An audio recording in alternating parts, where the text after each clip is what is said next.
Here on the Better Sports Network and Fantasy Slam social channels. I'm Jon Impemba with James Grande here, breaking down Monday's 7-game main slate.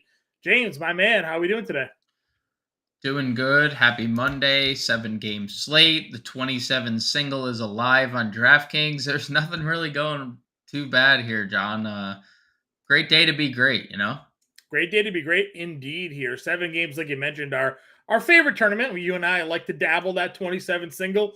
Sure DraftKings do. added a 25 single as well. So for us, limit entry and single entry players, we're getting a lot more contest selection over on DraftKings here, which is great to see. We like to, we feel like limit entry, single entry really gives us the best chance to shine.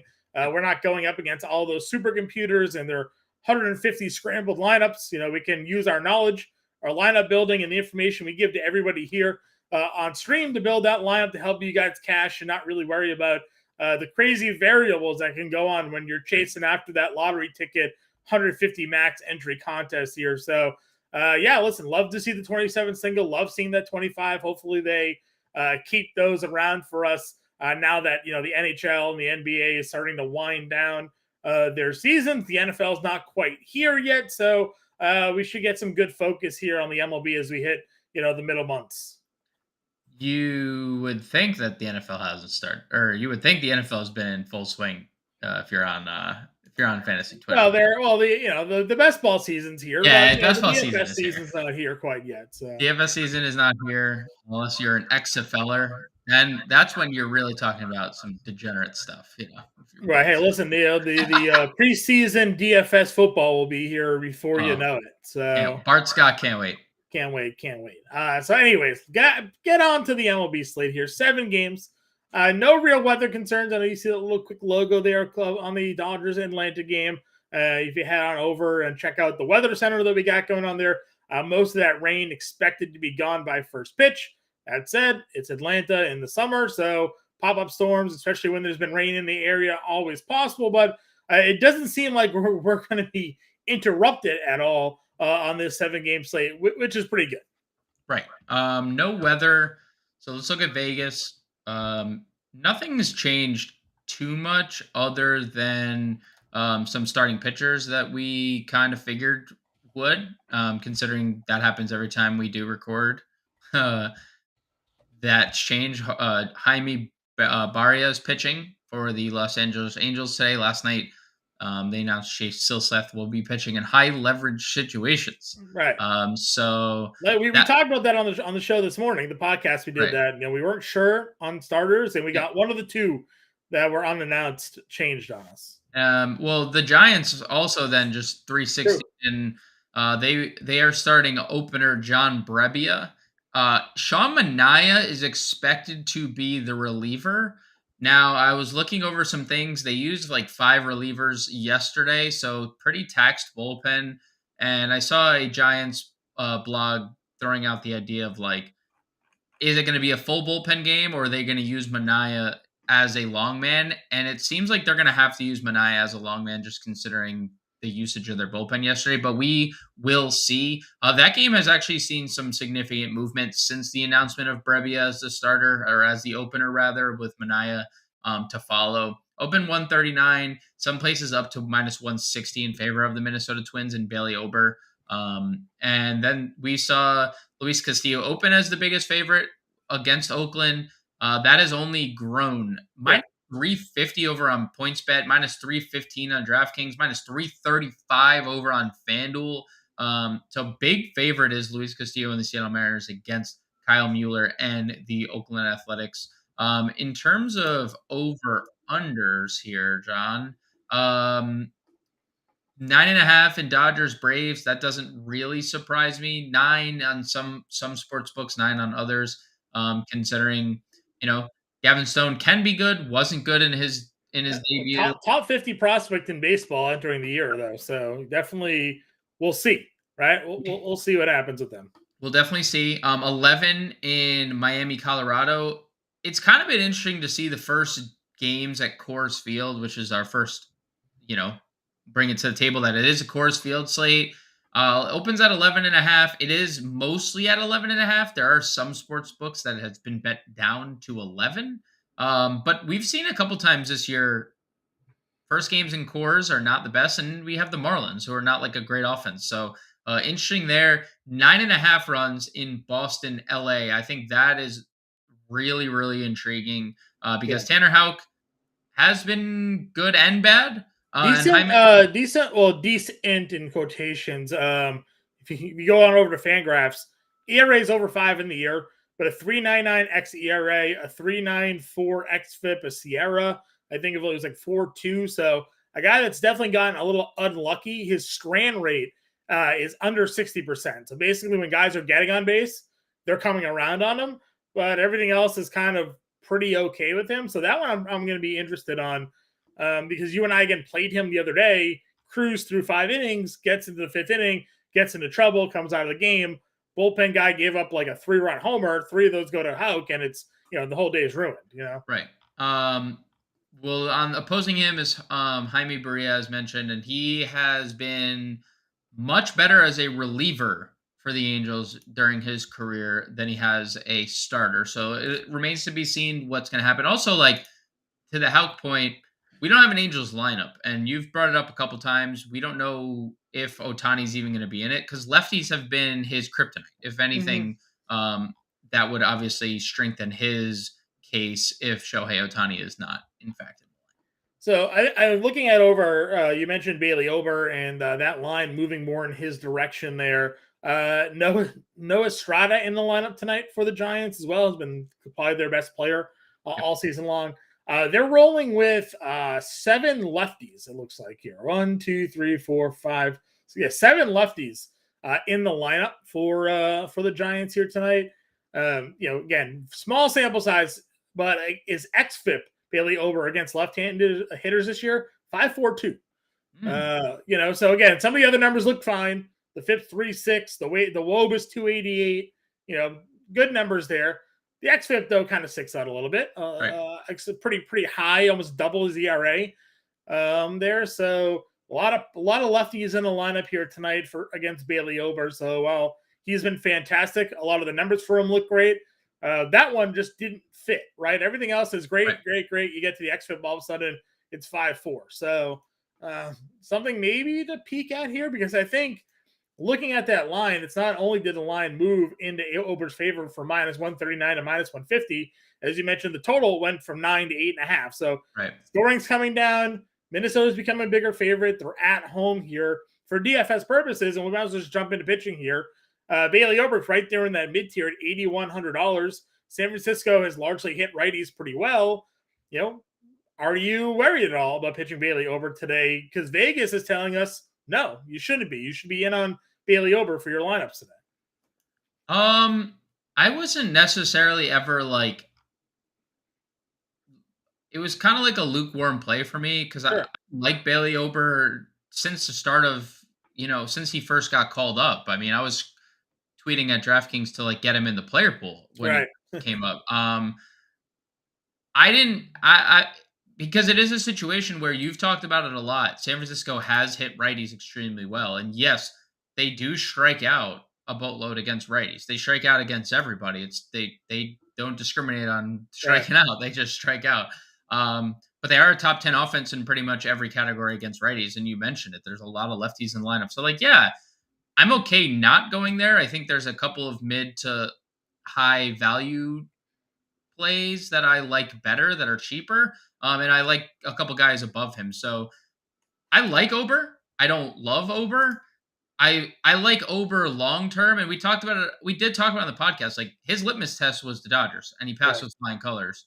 But the Dodgers also don't have it's Freddie Freeman and Muncy, right? Like they don't have Outman is great, but then it's Hayward and it's David Peralta. They have more, their power is more from the right side of the plate. So that does worry me a little bit.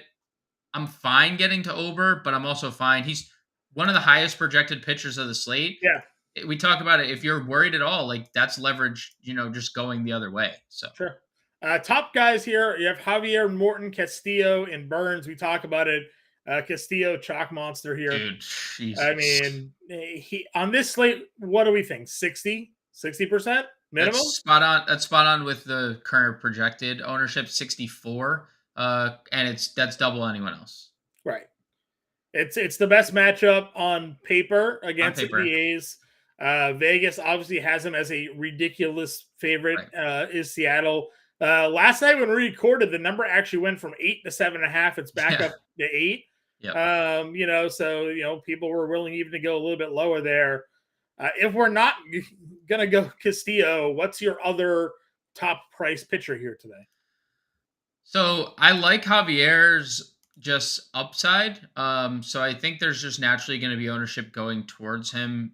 We've seen Milwaukee's lineup just so hit or miss depending on the day. I mean, they are at home. They are facing a righty. That's typically where we like to use Milwaukee's offense. But even sometimes then it's like Adame's 3 strikeouts, Right. Tellez 3 strikeouts. Like that's just like the nature of their lineup. They're a very high ceiling, very low floor. Nothing's going to change with a guy who is that exact pitcher. Like he does the exact same thing as them, just on the other side of like on the Right. mound. But he's a little more consistent this year. I would say there's been a strong amount of consistency to him. 20 plus fantasy points in 5 of his last 6 starts, 6 times overall this The year. walks have been nice, right? And the walks, yep, that's been amazing. Because that's just naturally going to keep him in the game longer. Like 3 straight quality starts. Like there's really nothing to dislike about Javier other than Milwaukee being at home, right? Like that's Right. just their bread and butter. So I like Javier. Not really going to get to Charlie Morton. I understand how good he has been, but the Dodgers have been equally as good against right-handed pitching. They're top 3 in pretty much every category, including walk rate, including power. Like they're just an elite offense against right-handed pitching. And yeah, Morton's been great, and you'll get him at very low ownership. But I would rather then take a shot. I'd rather at that point just bite the chalk and play Castillo in a better spot. And Corbin Burns is a little bit interesting. Seeing him so what this is, I'll ask you that. I'll turn this to you because Corbin Burns is the second highest projected rostered pitcher on today's slate. Sure. And I get it, right? Because Corbin Burns has been better lately. Like he got off to 4 straight quality starts. right. He got off to a very bad start. And then it's just kind of been rolling for him. But the strikeouts haven't been Corbin Burns-esque. Like 7 and 7 is nice, don't get me wrong. But we've seen this guy, be a strikeout monster. I mean, year in, year out. Right. Houston isn't a team that really strikes out all that much. 23.3%. I guess that's higher than normal. But they have a little. I guess Altuve is not even in the lineup tonight. Mauricio Dubois back to leading off. Does that interest you at all? Like seeing Corbin Burns as the second highest projected rostered pitcher. No Altuve tonight. They have Dubois back in their leadoff role. Like, what is your gauge on Corbin Burns? I mean, listen, I think that I think that there is an interesting potential for him. The lineup is obviously what you worry about going up against Houston. They have some big bats there, and I think that but in my opinion, would keep people off of it. But to your point, if he's the second projected highest rostered pitcher, makes me kind of like Christian Javier even more. That people are going to be going the other side of that matchup here.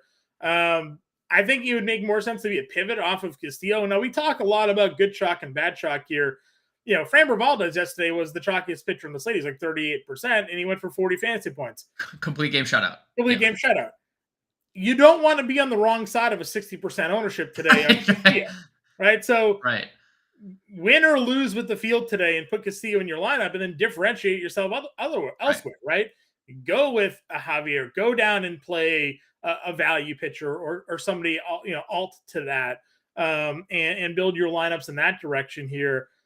I don't find myself getting to Corbin Burns, which makes me like the fact that I'm not in on him if he's going to be chalky, because it lets me know that, all right, the other pitchers that I'm using today will differentiate me a little bit from the field. So here is the we'll do those top three arms. Castillo, 64% is just ludicrous. Double the field. Corbin Burns projected 36% ownership. Christian Javier, 28. So like you're getting even a little discount on Javier. I just plugged it in just to see, John. Javier Castillo, you start with 38.50 for your lineup.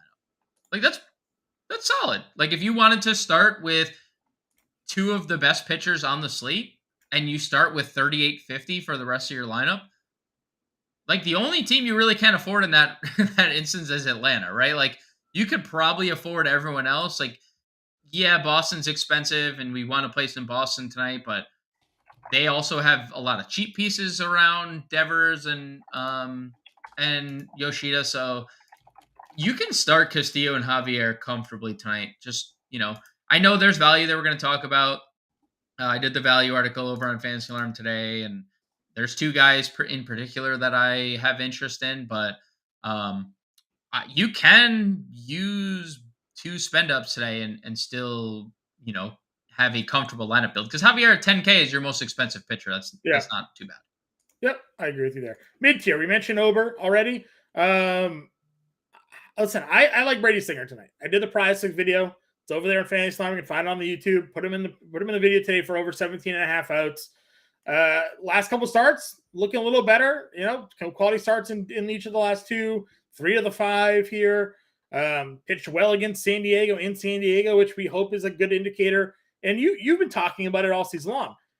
This guy was ridiculously good last year. Yep.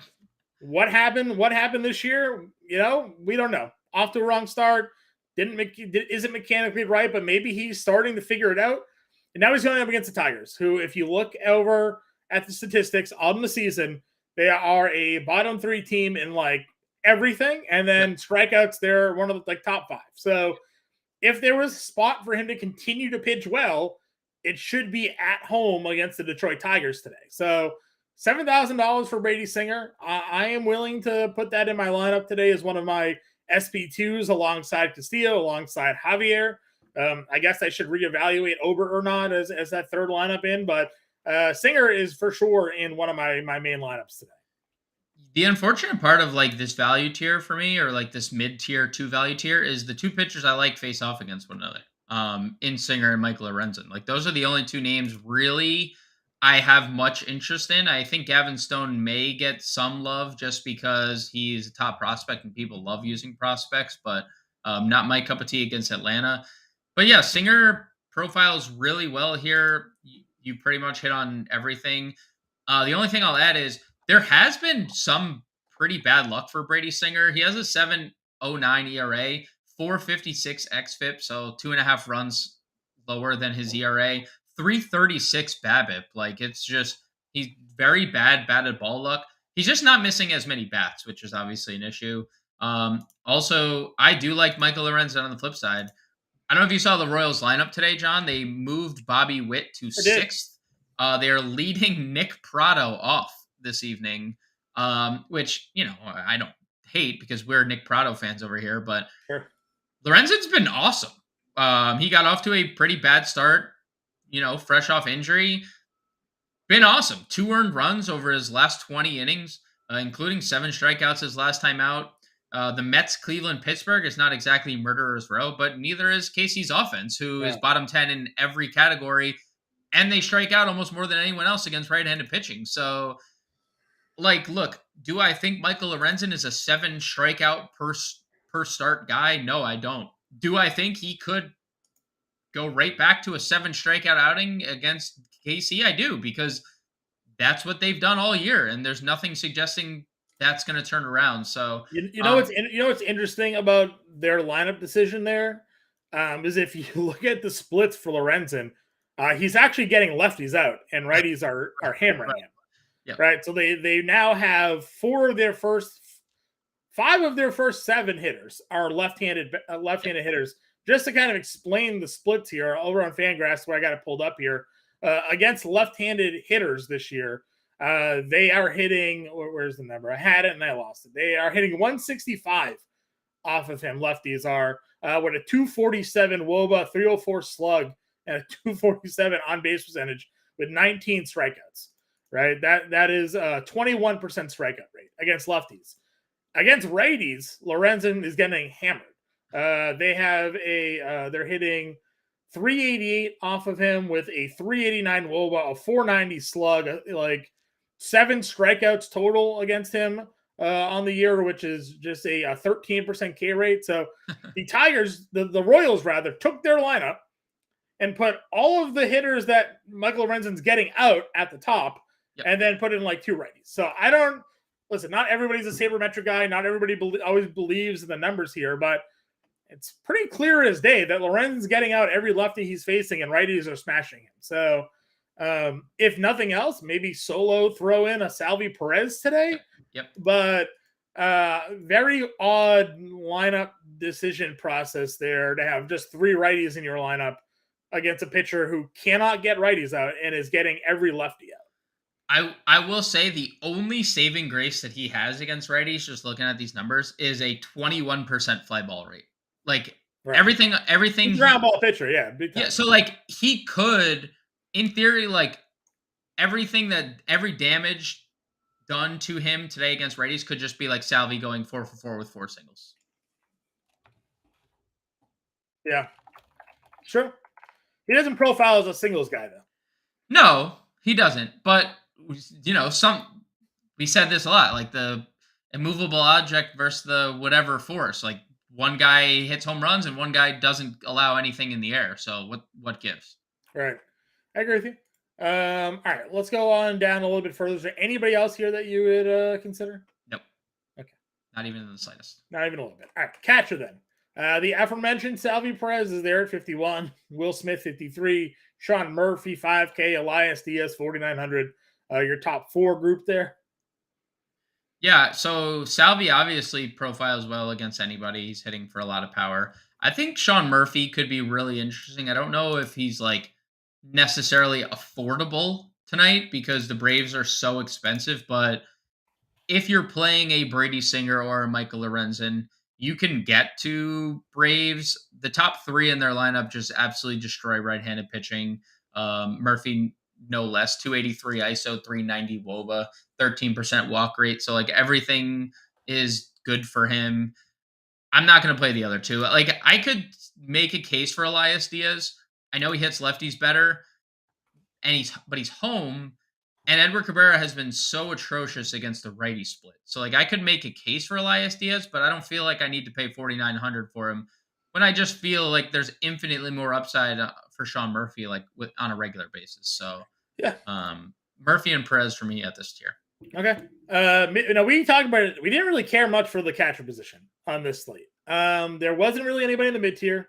You could go to a certain couple spots like Sable, $3,400 if you want to throw him in there. You've been talking a lot about Langoliers hitting righties way better than hitting lefties. You want to be contrarian today. Oakland for sure is your spot. As you talked about it, like Castillo really hasn't been that good. No. It's just that Oakland is atrocious. So right. Against righties specifically. Against righties, yes. And they couldn't even touch Framber yesterday. No. So yeah, true. I know, and they're top 10 in the league against lefties, right. And they get completely. Yeah, they couldn't even touch Framber, which is fine. Go Framber. But they're to us, and I look at projected lineups. I don't think a Seattle official lineup has come out yet. Seattle. Still nothing official for them, but they do have a projected lineup. Yes, we got one just now. Oh, you have one. Okay. Do we have him in the lineup? Then is Tom Murphy playing today or no? No. Cal Raleigh hitting 6th. Okay. Well, then I have no problem going to Cal Raleigh then. Agreed. That fits in there. Dude, Kyle Mueller is just an abysmal pitcher against any split. Like Seattle is going to be popular, and it does not feel good. Yeah, I agree with you. So where are we going for value catcher then? Because we liked Tom Murphy there for a little bit. So I got one, and so Angels lineup is out. Shohei Ohtani is in. Okay. It is a very interesting lineup here, John. We talked Jared Walsh hitting 5th tonight, but they're starting Matt Tice at catcher tonight, and we've talked Tanner Hoke against lefties. That has been the split that he has struggled with. Tice is hitting 7th, 343 WOBA against right-handed pitching this year. 30% line drive rate, 11% walk rate. I kind of like this Yeah, spot for him. And it's like I don't want to. And I'm not saying I wouldn't play righties here because I'm not gonna I can't sit here with a straight face and be like, don't play Mike Trout. Like that's right. crazy. But like the lefties really do just profile really good against Tanner Houck. So I like Matt Tice hitting seventh Okay. for the Angels because he does kind of also correlate if we do play Jared Walsh hitting fifth, $2,300, who like a free square. That correlates five and Right. seven in that lineup. Like that's not a bad spot for Tice or And catcher's a spot where we're comfortable punting, right? yes, So it's like correct. if listen, you never want a zero in your lineup, but honestly, Tyson is just as likely to get a zero as anybody else on the board. It feels like Right, sometimes. So, right. our guy Ice threw here. Any love for the Ober Lorenzen pairing on DK? Is it too risky? Thinking of Javier or Castillo might have a peak game. Well, I mean, we just talked about it. Castillo is the highest roster pitcher Yeah, by like 3x. it is And ridiculous. Framber went for 40 yesterday. So if 65% of the field tonight is on Castillo and he goes and gives you a 40 fantasy point performance and you're You're out, you're you're dead. not cashing unless your whole lineup Yeah, homers tonight. yeah. Or you get ceiling games from an Ober Lorenzen pairing each Right, because someone's right, going to be playing Castillo Ober, Castillo Lorenzen, right. Castillo whomever. So, that's the risk. I do like Javier. Again, as a pivot off of that, there is strikeout upside there tonight. So I don't mind it. And then our guy Mark here is Sable a fine pun. Yeah, I don't mind it. Again, Sure. lefties, as I talked about, the XFIP, but the only number that would stick out to you against Bailey Ober, it's over 5. Over 5.5. I think it says like 5.6 XFIP for Bailey Ober against lefties. Every other number for Bailey Ober is fantastic because the man has a 1 ERA. So it's hard to find bad numbers, but if you're looking for that needle in a haystack, like that's the one that immediately jumped out. Like, oh wow, XFIP's over 5. So maybe they're throwing a whole bunch of lefties. Table sitting in the middle of that lineup. So I don't mind that as a punt play tonight. Yeah, say to the Sable point against right-handed pitching this year, 237 ISO, 362 WOBA, 35% K rate. To our San Francisco strikes out a shit ton point. That is an issue. But yeah, I like Sable hitting in the middle of the lineup. They're actually playing two catchers tonight. They're using Bailey hitting seventh. He homered in one of his two first games. He is a switch hitter, so they have two catchers hitting from the left side tonight. To your Giants have 7 lefties in their lineup tonight. Yeah, I agree. There's just so many of them in that spot there. All right, let's go to first base. I like a lot of what's up top here. Olsen was the guy for me against Stone. I know Stone, again, top 50 pitcher in terms of MLB prospects, but I just like Olsen. I like him at home. I like the Atlanta weather here. I'm big on the Braves tonight because I don't know. I don't know how many people are going to be paying up for them today with Coors on the field. I don't know how many people are going to pay up for them seeing the rostership on all the pitching Right. because 65% of the field is playing Luis Castillo, and then 30% or more is playing Javier or Corbin Burns. So how many people can get to Atlanta is the question. So yeah, I mean, I love Matt Olson. I think he's a great play. I also don't want to leave Otani out of that mix. I know we're going to get to Jared Walsh, and that's obviously a thing too. But Yeah, Tiny will have to fit outfield if you're playing in the Walsh. outfield, right? And I think that lineup is again really interesting. They're leading off Mickey Moniak, Otani hitting third. They're staggering all these lefties, which kind of stinks. Like literally every other batter is a lefty. But Otani third, Walsh fifth, Tice seventh is not the worst. So I do like Otani in that mix as well. Yeah, I'm with you there. More down into the mid tier group. What are we peaking at? Anybody sticking out to you? I mean, we've talked Ty France against Mueller. Not a great. He hasn't been performing great, but Mueller's garbage for the most part here. You have Kirilloff now, at least going to get one at bat against a righty. Before they switch to Manaea here at $3,400. Levante Wade leading off with some power. Like, what's our next move at first base? Is it just down to Walsh? Like, is that what we're doing? Probably like realistically down to Walsh, but Kirilloff, John, and I'm going to pull it up right now. Hitting lefties, it is an incredibly small sample. but 375 ISO thus far. Sean Manaea, 250 ISO against lefties, 365 WOBA. Like, the guy's just not getting anybody out. So Right. I know Minnesota's been really bad against left-handed pitching in general, or left-handed hitters. No, Minnesota has been bad against left-handed pitching in general, but I don't hate getting to Kirilloff because he does get the at-bat against the righty. I am sad that he no longer has the multi-position eligibility that he's had Yeah. all season long. Um, you can obviously play Nick Prado leading off 2,900. I think that's a little interesting, even though righties have been the better split. But I do think all roads just point to the Boston LA game in Jared Walsh, who, listen, has been kind of off to a slow start. 1 for 8, was destroying minor league pitching. 1,300 OPS and like 20 at bats before he got the call up. And we know he's just made a career off hitting right-handed pitching. Like, it's the only thing he can do. I have it in my value article. Career 830 OPS, 223 ISO, 350 WOBA against Yeah. right-handed pitching. Like, he just hits right-handers. There's no business being 2,300. That's just like him not being there. I think it's hard not to get there. And Tristan Cassis on the other side, starting to flash a little power. I love LA for lefties. That wall, it may be like a little daunting because it's tall, but it's short. It's a short porch in right field. And Jaime Barea, again, like, has not been good as a starter for his career. He has been a much better reliever for his career. Home runs as a reliever, 1.13 per 9 innings. As a starter, 1.6. The fly ball rate is up as a starter. The WOBA is up as a starter. I think Boston is a really, really, really interesting stack. I don't know how far Berea is going to go into this game. Like, I'm not expecting him to pitch deep into this game. When you look at like the numbers, yeah, he threw 4 innings against Texas two outings ago, 58 pitches. But like, now that they move Silseth into the bullpen, they don't have a fifth starter. Like, Berea could just work himself into that role, but he also can get shelled by Boston and work himself right out of it. So Right. I like both these first basemen in this game. Yep, I'm with you there, 100% for sure. Again, Casas starting to come around, highly touted prospect. Batting average isn't much to look at, but you look a little deeper into the numbers, and he had some tough batted ball luck there for a little bit as well. So starting to peak a little bit. Move on over to second base here. Again, we got Coors Field in play. We have Ozzie Albies, McKinstry and Dubon both leading off. I mean, where are we? Again, another position we weren't in love with yesterday. Has anything changed for you here? No.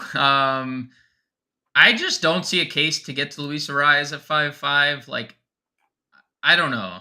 Maybe I lose because I don't play a 5.5 Luis Arias, but I'd be okay with that because, like, I'm just looking at like the board, right? 5,500. I could play Kyle Tucker, who's Kyle Tucker. Or I could play like Will Smith for 200 cheaper, or like just anybody, not Luis Arias. So I'm not really getting there. Brennan Drury just kind of been terrible lately, and he has a righty. McKinstry, I think, is fine. Like, Singer has been better, but McKinstry's also been better in his own right. He's really, him and Riley Green and like Akil Baddoo are the only Tigers doing anything lately. Dubois, I really don't have much interest in. I think it's the value tier for me. Like, Harold Castro is interesting at $2,800 in Coors. He's raking 3 multi-hit games in his last 4. All double-figure fantasy point games. Getting 6th, which is nice. Getting 6th, yeah. Now, Edward Cabrera has been a reverse splits pitcher. No lefties are doing anything against him. Righties are the ones doing all the damage. So, like, yeah, that's obviously a little concerning, but like, it's also all these numbers that Cabrera has are not in Coors Field, and now he has to navigate Coors Field. So, like, that's a little bit of a concern for him. I like Castro. Do we have a Boston lineup? I don't think we do yet, because Alex Cora came out and said that he doesn't think Valdez is going to be. It's a nothing injury, like the leg injury. He should be available.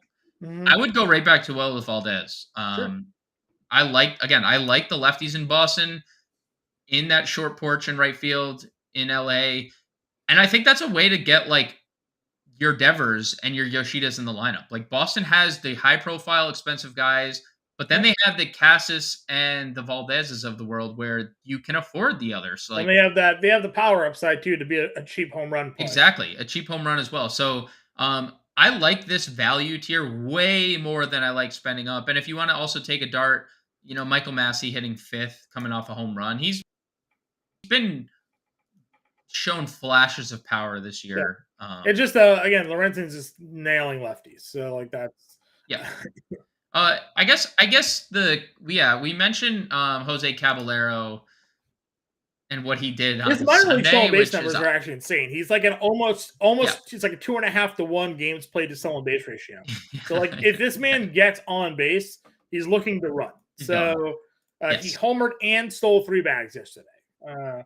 Not likely to homer, but the stolen bases are pretty real if you look at his minor league stuff. So yeah, I know lefties on the mound here, but that doesn't really matter, I don't think, anymore with the pick and the pickoff attempt rule and the bases and all those things. So if Story Ruiz can steal every single time, so can Caballero here. So we'll go with that. McKinstry coming in as the chalk, by the way, to your point of McKinstry, which is good because I like Singer. So let people play McKinstry. Probably less people playing on that. But yeah, you're right. He's been decent. Third base, again, chalk guys are at the top for the top price plays. Devers, Muncy, Riley, McMahon, and Bregman. I think Bregman's probably comes in last for us of that 4. 5. Oh, yeah. Yeah, I mean, he's just been so bad. But he's going to homer tonight. Who's your top play? Devers. I'm telling you, like, I'm getting to the lefties, man. Righties have actually historically been better against Berea, but I don't like him at his home ballpark against the lefties. So I'm gonna go Devers at the top. Muncy's obviously always a cheap home run. I like Austin Riley, even though he's been really bad against righties this year. The Ryan McMahon thing is just interesting because he's 4,800. That's not cheap. Hasn't again kind of been good this year. He wasn't good last year either. But he's been good at home. Yes. Good course player. Home, good-ish. 286, Right, 832, 486 slug. A lot of strikeouts, 30 strikeouts in 21 games. So, worst split is righties for Cabrera. So, like, he's been good again. Like, I don't. You don't have to play. Fine. It's fine. It's fine. The chalk is Gene Segura. Because you said he was leading off, right? 3x the field. He had been leading off. We don't have a Marlins lineup, to my knowledge. So he has been leading off, but nothing on the Marlins front yet. So TBD. If he's not leading off, I doubt that stays. Eugenio Suarez, again, just power versus lefties. It's just kind of what his thing is. Even though the numbers this year, again, just continue to be down for him across the board. OPS is only 748. Slugging is only 382. 366 on base percentage, though, against left-handed pitching is not too bad. So Suarez there at 4K. JD Davis has been hitting right-handers a lot this year. He's $3,600. Casey Schmidt coming up, stolen base yesterday, $3,200, hitting 6, pretty good. And then I know you're going to laugh at me, but I mean, Kyle Farmer's sitting here, right? 3K. Manai is eventually coming in this game. Like why not give our guy a look here? I'm not laughing. Look at these numbers. What can I laugh at? The guy's hitting 389 his last 10 games. Like I got nothing to laugh about. I'm trying to pull up the lefty splits for Farmer 500, 900 for Farmer against lefties. Yeesh. So he's hitting righties too, by the way. 294, 451, 808, but just smoking lefties again. What can I laugh about? 53% fly ball rate against lefties. Like what is there to laugh about? Look, Minnesota, a little sneaky. I know they haven't hit lefties well. I know before all the time. We gotta get like an alert symbol, siren, graphic coming up every time we mention Minnesota as a sneaky stack here. Sound the alarms. I know. I mean, dude, if Sean Manaea shuts this lineup down, then I'm going to start every time Minnesota plays a lefty for the rest of the year. I'm using a lefty. Like never, I will never fade a lefty again if Sean Manaea shuts this team down. Yeah. So anyways, Kyle Farmer is $3,000 there. I do kind of sneaky, kind of like that a little bit. I agree. Let's see, what else do we have down here? There's nothing. It's if you're playing chalk, right? If you're playing the Segura chalk, which what do you want from a $2,900 third baseman leading off, right? In course. Yeah, just get on base, right? On base. Probably what we're looking at. Shortstop then. Yeah. Shortstop. I mean, we talked about it. Like Bobby Witt got moved to 6th, but righties are the only things hitting Lorenzen here. Stolen base and power pop potential with Witt as well at $5,400. Yeah, I mean, wake him up, right? Put him down, move him down. Sometimes guys react to the dump down in the lineup, right? Yep. Solid fly ball rate against right-handed pitching. You mentioned the success righties are having against, and you know what? Like 59% hard hit rate against Michael Lorenzen for righties. Like that's insane. You mentioned he doesn't strike people out. He doesn't strike righties out. Witt has a very good fly ball rate against righties. I think the no strikeouts Lorenzen has will only help Bobby Witt and his 23% strikeout rate against righties. So, yeah, man, I'm not against it. It's gonna be contrarian. I don't think a lot of people are gonna get to a $5,400 now. No, they're now not. hitting 6th. Like, people weren't getting to Bobby Witt when he was hitting 1st. Now he's hitting 6th. So, like, yeah, I mean, if you want to be different, I have no problem getting there. Where's your next shortstop play? Tuesday slate. Adames and Homer for righty? What? Yeah, I mean that's obviously intriguing. But again, it's like down to $3,900. He was priced up over $5,000 for a while there. He was almost $6,000 in the Coors. Yeah. When we got to Coors, he was like almost $6,000. It's really just been like home run or nothing for Adames. Like if you look through these slates, the occasional stolen base has like elevated him, but every double-digit fantasy output he has had has included a home run, other than the game he stole a base. So like, you know, that's obviously concerning.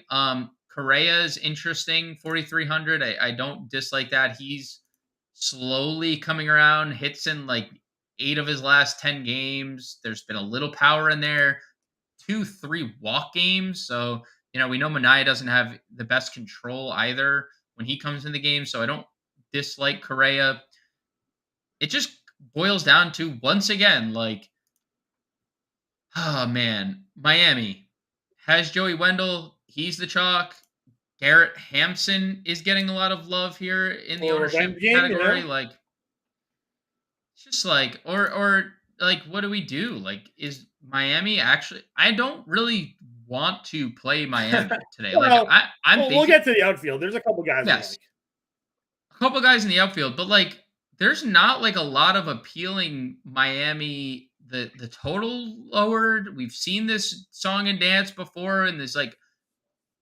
On the other end, Chase Anderson is all luck. Like 0.79 ERA, it's like a 5 xFIP.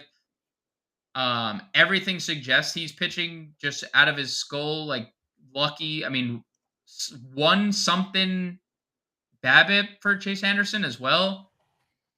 Nothing suggests he's this good. And he's 35 years old, been a journeyman. Like, obviously, he's not just reinventing himself in Coors Field of all places, but like. Why? Like, what is Miami is throwing a terrible lineup out there. People are literally just plugging in Coors Field just to plug in Coors Field, and sometimes, like, this feels like I'm a slate that I'm just going to take a stance and not do it. Like, I just don't want to play a 30% Garrett Hampson or a 30% Joey Wendell. I don't. Or a 30% Gene Segura. Agree. Like, there's not like a lot of power with those guys, so like they need to get on base a few times and score every time, basically. And hope Soler and Brian De La Cruz hit them in. Exactly.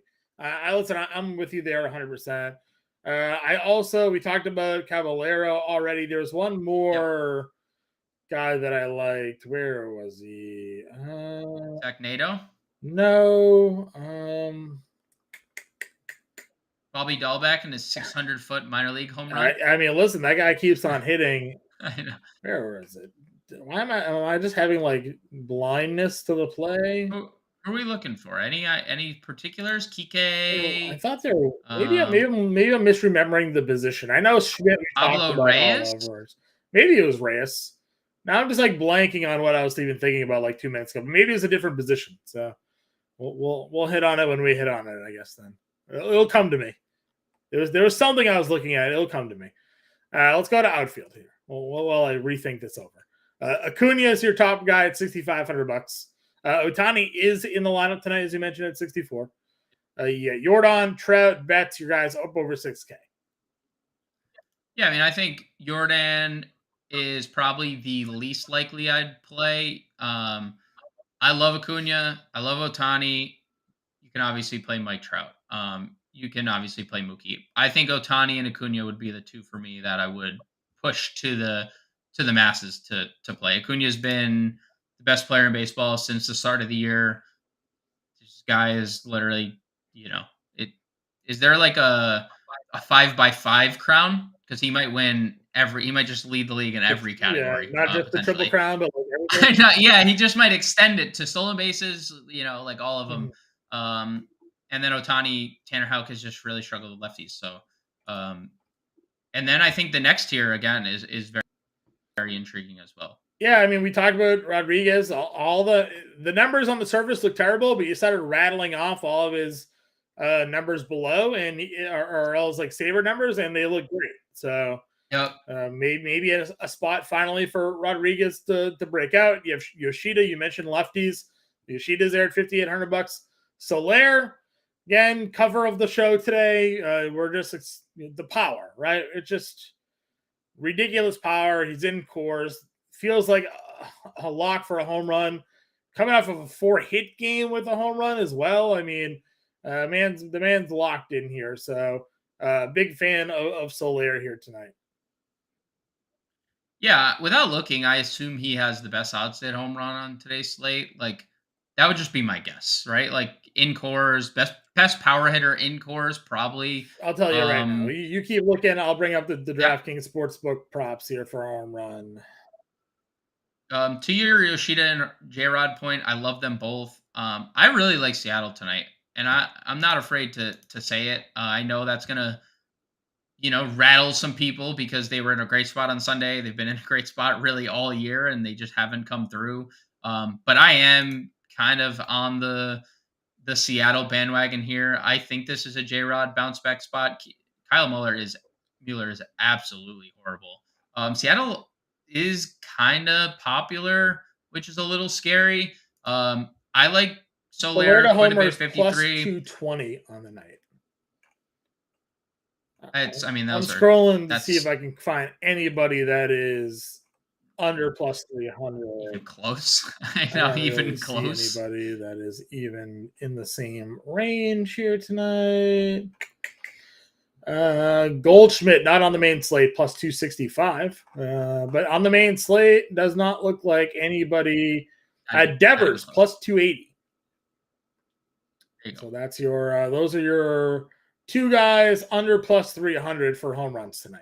De La Cruz, by the way, plus Those are probably 330. Sorry, plus 380. Plus 380 for De La Cruz here. Our guy Mark Pitts and chat asking us about him. He is definitely a guy we like tonight. Great price, good power. Second best home run odds in that game. Yeah, and I wrote him up today in the value article.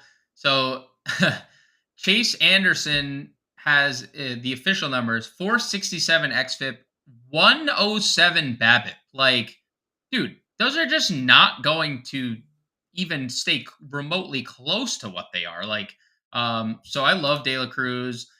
Just a couple guys in between. I actually love Jared Kelenic tonight. I know like the lefty thing.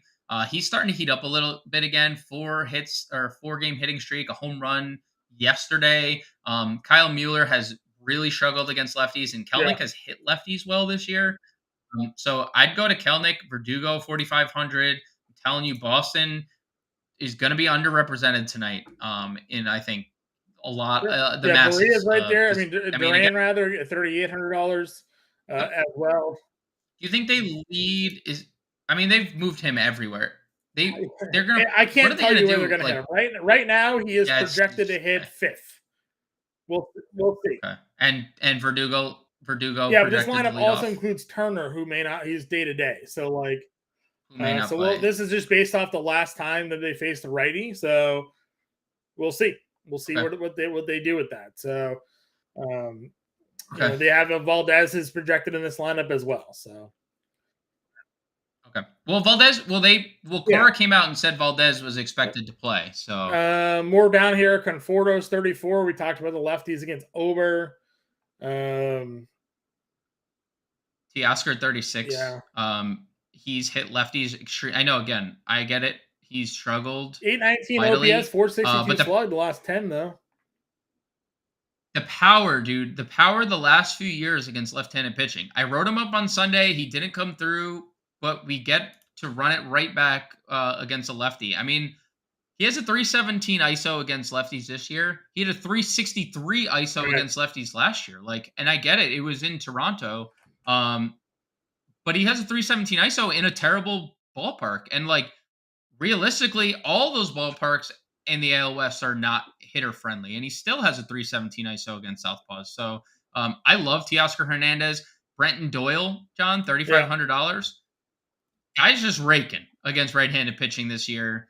And honestly, he's probably my favorite non-De La Cruz / Soler play in cores because Edward Cabrera has been so bad against right-handed hitters in his own right. Another guy I wrote up today, Brenton Doyle. Right-handers have a 379 WOBA and a 164 ISO against Edward Cabrera. Doyle, limited sample, 45 at bats, 395 ISO, 414 WOBA against right-handed pitching. Sign me up for, you know what, John? O'Doyle rules. Yep. Hopefully he doesn't slip on a banana, on his way to the plate there. Ozuna's like overall numbers are garbage, but he is hitting for power, and he's been better lately, a lot better. So at $2,700, I don't mind Ozuna again. I don't know many people playing Braves with Stone on the mound and the cost, so could be a contrarian spot here tonight. There's not much else down here. You mentioned Badu on the podcast this morning. Rosario's hitting fifth. Anybody else that you want to just throw out there before we start making our lineup? Yeah, Moniak hit leading off tonight. Official lineup, $2,600. Continues to just be productive. 417 average to his first 8 games. The strikeouts are just concerned. Tanner Houck does have solid strikeout stuff. So Mickey Moniak, 2,600. That would be the last. Let's build our lineup. We'll make one cores. We'll make one non-cores. I mean, I don't even know what our course is going to look like, truthfully. So it's going to have at least two members of that game. Right. All right. Well, let's build then. Pitching. I think we got to at least make one with the chalk. Right. Yeah. So do you want to just do we're essentially going to build a cash game like this, or this is our cash game lineup for the day. Castillo and what? Ober? Yeah, we could do Castillo and Ober. That's fine. I think I have no idea. I'm fine going with this if you like it. Yeah, let's go. Yeah, let's go. Matt Tice. I think it's Tice. Daniel Tice. Daniel Tice. Matt Tice sounds great. Matt Tice sounds great. Tice doesn't sound right. Tice sounds right. All right, first base. Like, what are you building today? You haven't really given me an idea of what it is that you like. I mean, you've talked a lot about lefties against Berea. You've talked lefties against Houck. I mean, what's your play? I have definitely Seattle and then Boston, LA. That is where I am. That is how I am going about today. So, do you want to go Walsh? Do you want to go France? So I think if we go Walsh, we could probably go back to like Christian Javier in this lineup, right? Because are we 4-man stacking LA? I assume you want to go Trout and Ohtani then. Or at least one of them with Yoshida. Ohtani for sure. Otani for sure. I mean, Devers would probably be my top spend for Boston. You said the home run odds. He's been amazing.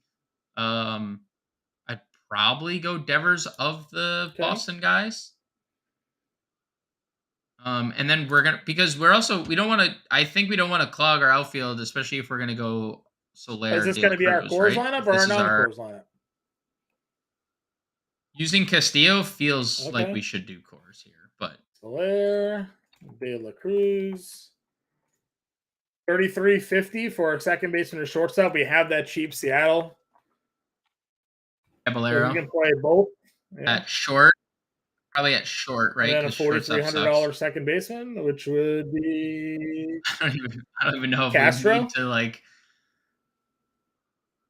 yeah, yeah, because $1,500 it's left course over. exposure. 1,500. We can go up to Corbin Burns if we wanted to on the You mound. like Corbin Burns? Can we find $400 here?